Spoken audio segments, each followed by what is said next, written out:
for borderline refractive cases.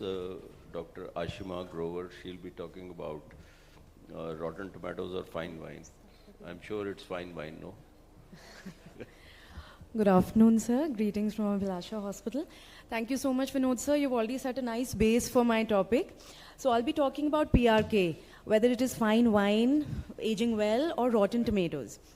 Before I start, as of last Sunday, 20th October, 8.5% of the total Indian population was found to be myopic. That's a whooping more than 11 crores in numbers. Coming up, so refractive surgery, as sir has already mentioned, it started back in the 1970s. However, PRK, the surface ablation, came in the 1990s, and for almost 30 years, it has been FDA approved. It does have its drawback of initial pain and longer recovery time, but like Vinod sir mentioned, that it is, with the advanced surfaces, the whole drawbacks are reducing very well.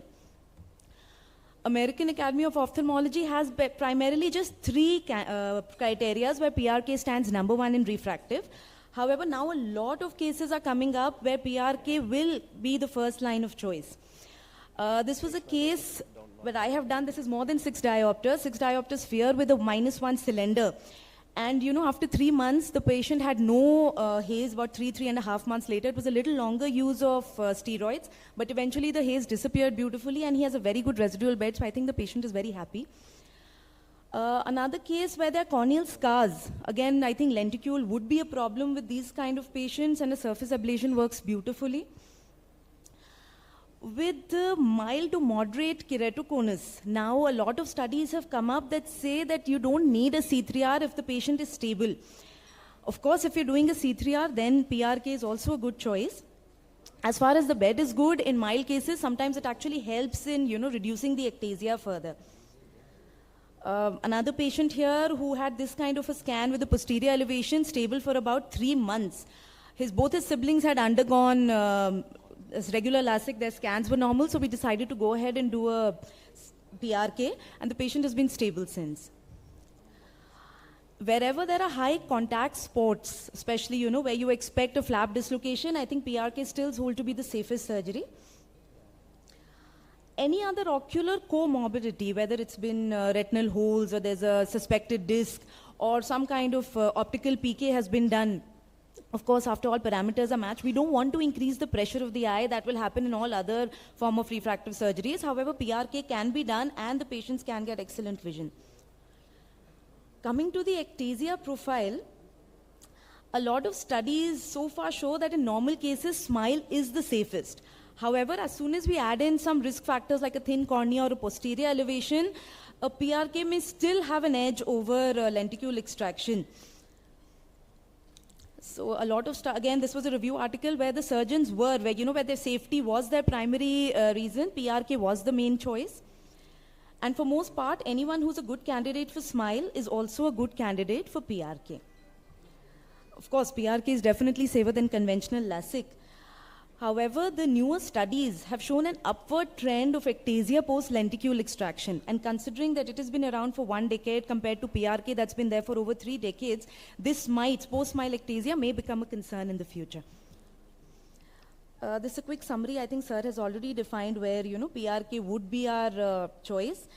However, we've noticed some patients with epithelial membrane dystrophies or recurrent corneal erosions where they actually work better after PRK and the symptoms improve. Recently, I read that lenticule extraction has the safety profile almost that of PRK with the speedy recovery of LASIK. I would like to turn this around and say that PRK has the safety profile higher than SMILE, meanwhile maintaining the cost efficacy better than LASIK. PRK definitely coming high as the fine wine. Very long-term data, very large data pool of over 3 decades. And when it comes to financial viability, so a non-clinical case where PRK is again the fine wine is ROI, the return on investment. If you look at all the refractive surgeries put together, the way the prices are increasing versus the amount of benefit that the patients have, it's very skewed.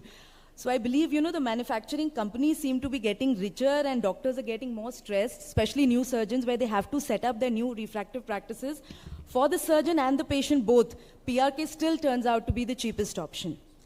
On behalf of a lot of ophthalmologists, I would like to end with a note by saying that it is not the return on my investment that I'm concerned about, but the return of my investment.